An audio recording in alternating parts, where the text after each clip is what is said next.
Hello everyone, welcome to my YouTube channel fast track agriculture. आज जिस topic की हम बात करेंगे वो है टर्म्स एसोसिएटेड विथ क्रॉप्स। ये टॉपिक आपके एग्ज़ाम्स के लिए बहुत ज़्यादा इम्पॉर्टेंट टॉपिक है। चाहे वो कोई भी कॉम्पिटिटिव एग्ज़ाम्स हो या आपके सेमेस्टर एग्ज़ाम्स हो, सबके लिए बहुत ज़्यादा इम्पॉर्टेंट है। जैसे कि हर साल इस टॉपिक से एक ना एक क्वेश्चन पूछा जाता है। आरआरबी एसओ हो गया, नाबार्ड हो गया, एएफओ हो गया। एएफओ ने तो पूछा भी है 2018, 19, 20 में। तो हर साल इस टॉपिक से एक ना एक क्वेश्चन उठता है। तो प्लीज़ इस टॉपिक को अच्छे से पढ़िएगा, इस वीडियो को लास्ट तक देखिएगा, स्किप मत कीजिएगा। ये इसमें एक एक टर्म बहुत अच्छे से एक्सप्लेन किया गया है। So keep watching.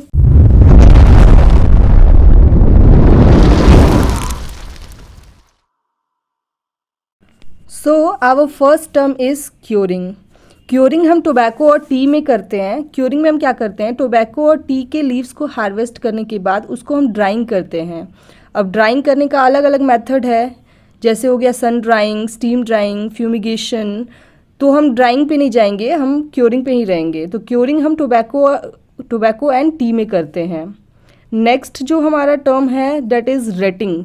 रेटिंग हम जूट में करते हैं, जैसा कि आप फिगर में देख सकते हैं कि यहाँ पे क्या कर रहा है, जूट के स्टेम को हार्वेस्ट करने के बाद बंडल में पैक कर रहा है। बंडल में पैक करने के बाद इसको हम समुद्र में डाल देते हैं, मतलब पानी में सोक कर देते हैं।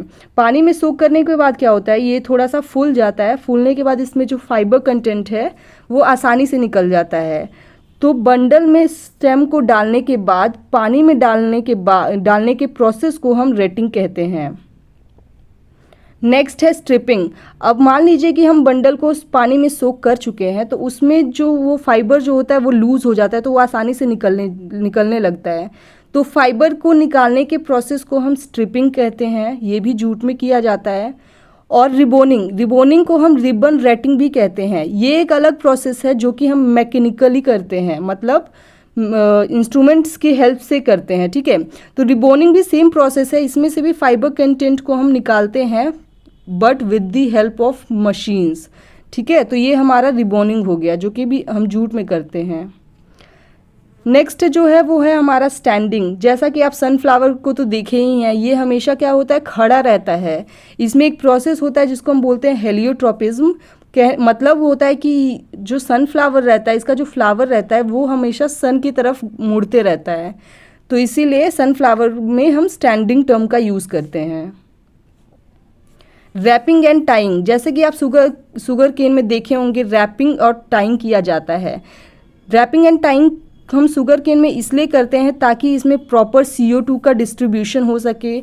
शुगर केन को इसमें सपोर्ट मिलता है, क्योंकि शुगर केन बहुत हैवी होता है। तो वो क्या होता है ना, उसमें लॉजिंग प्रॉब्लम होने लगता है। लॉजिंग प्रॉब्लम का मतलब है कि शुगर केन बहुत लंबा होता है और हैवी होता है, डेट्स वाई वो झुकने लगता है। तो इसीलिए इसमें क्या करते हैं, हम शुगर केन को ऐसे बंडल्स में पकड़ के बांध देते हैं, जैसे कि आप यहाँ फिगर में देख सकते हैं। इसमें क्या किया गया है, शुगर केन को पकड़ के बांध दिया गया है। तो उसी को हम रैपिंग एंड टाइंग कहते हैं, ताकि उसको सपोर्ट दिया जा सके, ताकि वो झुके ना। ठीक है, नेक्स्ट जो टर्म है वो है हमारा प्रॉपिंग। अब देखिए, शुगर केन में तो हम क्या कर रहे थे, with the help of thread के हेल्प से बांध दे रहे थे, लेकिन प्रॉपिंग बनाना में भी किया जाता है और शुगर केन में भी किया जाता है। बनाना में हम बैम्बू के मदद से सपोर्ट देते हैं, जैसा कि आप इस फिगर में देख सकते हैं। यहाँ पे with the help of bamboo यहाँ पे बनाना ट्री को सपोर्ट दिया गया है। तो प्रॉपिंग हम बनाना और शुगर केन में करते हैं। ट्रैशिंग, अब एक और टर्म है शुगर केन से related, that is trashing. Trashing में हम क्या करते हैं, जो भी एक्स्ट्रा लीव्स होता है, जैसे आप जानते होंगे शुगर केन में बहुत ज़्यादा लीव्स होता है, 30 to 35 लीव्स होता है शुगर केन में, जिसमें से 20 से 25 लीव्स जो होता है वो हमारे काम का नहीं होता है। फालतू में वो बहुत ज़्यादा हैवी डेंस हो जाता है, जिसकी वजह से प्रॉपर एयर का डिस्ट्रीब्यूशन, CO2 का डिस्ट्रीब्यूशन नहीं हो पाता है। इसीलिए हमें क्या करना चाहिए, 20 to 25 लीव्स को रिमूव कर देना चाहिए और 8 to 10 लीव्स को ही सिर्फ रहने देना चाहिए। हम ट्रैशिंग इसलिए भी करते हैं क्योंकि एक्स्ट्रा लीफ जब हो जाएगा ना तो नीचे वाले लीव्स में तो लाइट आएगा ही नहीं, तो वो फोटोसिंथेसिस कर नहीं पाएगा, उल्टा वो पैरासाइट बन जाएगा, मतलब वो खुद का न्यूट्रिशन ही यूज़ करने लगेगा। तो ये हमारे लिए तो बिल्कुल ठीक नहीं है। इसीलिए हम क्या करते हैं कि सिर्फ 8 to 10 लीव्स को रहने देते हैं, बाकी एक्स्ट्रा लीव्स को रिमूव कर देते हैं, जिससे कि हमारा एयर डिस्ट्रीब्यूशन भी अच्छा हो जाता है और प्रॉपर सनलाइट भी हर लीव्स को मिलता है और फोटोसिंथेसिस अच्छा हो सकता है। इसीलिए ट्रैशिंग हम लोग शुगर केन में करते हैं। एक्स्ट्रा लीव्स को हटाने की प्रोसेस को ट्रैशिंग कहते हैं। नेक्स्ट जो है टर्म वो है हमारा डेपॉक सीडलिंग। आप यहाँ फिगर में देख सकते हैं, इसमें क्या किया जाता है कि राइस के सीडलिंग्स को एक ग्रोइंग मीडिया पे ग्रो किया जाता है, जिससे क्या होता है कि हमारा एक तो एक्स्ट्रा लैंड बच जाता है और हमारे सीडलिंग्स आसानी से भी यहाँ पे रिमूव हो सकते हैं। तो नर्सरी जो हम ग्रो करते हैं उसी को डेपॉक सीडलिंग कहते हैं और वो हम एक ग्रोइंग मीडिया में ग्रो करते हैं।